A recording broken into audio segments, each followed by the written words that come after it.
Actually आज के আমরা অল ত্রিপুরা আউটসোর্সিং বিদ্যুৎ দপ্তরের কর্মী আপনার বিগত 5 বছর ধরে ডিউটি করতেছি আপনার বিদ্যুৎ দপ্তরে। তার পরবর্তীতে আপনার বিগত 2 বছর আগে কিছু স্টাফ নেওয়া হয়েছে, জুনিয়র অপারেটর, টেকনিক্যাল অ্যাসিস্ট্যান্ট কিছু নেওয়া হয়েছে। সবাই মিললে সেটা আমরা 600 মতন কর্মী আছি এই বিদ্যুৎ দপ্তরে। এই 600 জন কর্মী আমরা খুবই কন্ডিশন খারাপ, কেননা আমরা এই যে বেতনের যে একটা মূল দাবি, আমরা প্রথম জয়েনিং করার পর থেকে এখন অবধি আমরা বেতন নিয়ে সেটা বিশাল একটা কষ্টের মধ্যে আছি। আমরা সবারই এখানে যারা যারা আছে পরিবার পালন করতে গিয়েছে আমরা খুবই কষ্টের মধ্যে আছি। কারণ রইল কি তা, প্রথম হইল আমরা বেতন খুবই কম, কেউর 6000 টাকা, কেউর 8000 টাকা। এর মধ্যে কোম্পানি ঠিকমতো বেতন দেয় না। আজকে জানুয়ারি মাস থেকে কোম্পানির টেন্ডার শেষ হয়ে থাকা বিদ্যুৎ দপ্তরের লগে, তারপর থেকে এখন অবধি আজকে মার্চ, এপ্রিল, মে মাসের আজকে 30 তারিখ, এখন অবধি আমরা বিদ্যুৎ দপ্তরের আন্ডারে 2-3 মাস 4 মাস ধরে কাজ করতেছি, এখন অবধি কোনো টাকা নাই। আমরা সংসার প্রতিপালন করতে খুবই কষ্ট হইতেছে।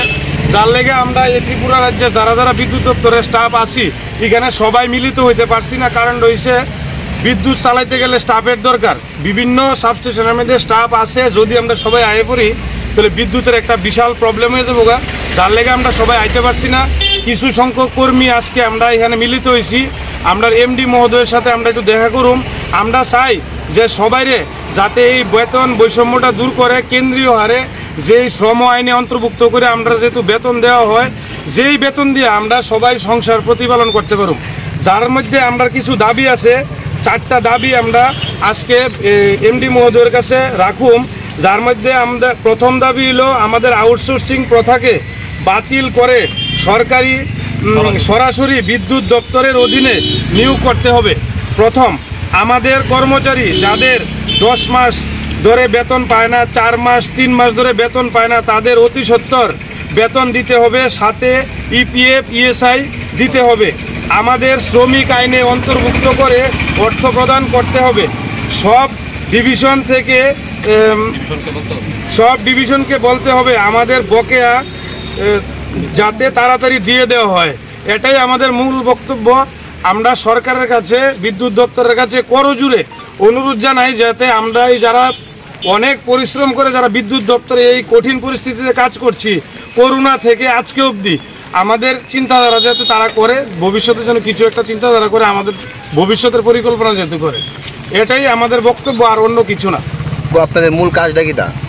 আমরা যারা যারা আছি, অপারেটর, টেকনিক্যাল অ্যাসিস্ট্যান্ট যাবতীয় মেনটেনেন্স যা আছে, সাবস্টেশন লাইনের মেনটেনেন্সের কাজগুলো করে, ইভেন কন্ট্রোল রুমের ভিতরেও যা যা মেনটেনেন্সের কাজ সব করে। আমরা যারা অপারেটর আছি আমরাই আপনার বিদ্যুতের যে অপারেটিং সিস্টেমটা আমরা দেখাশোনা করি।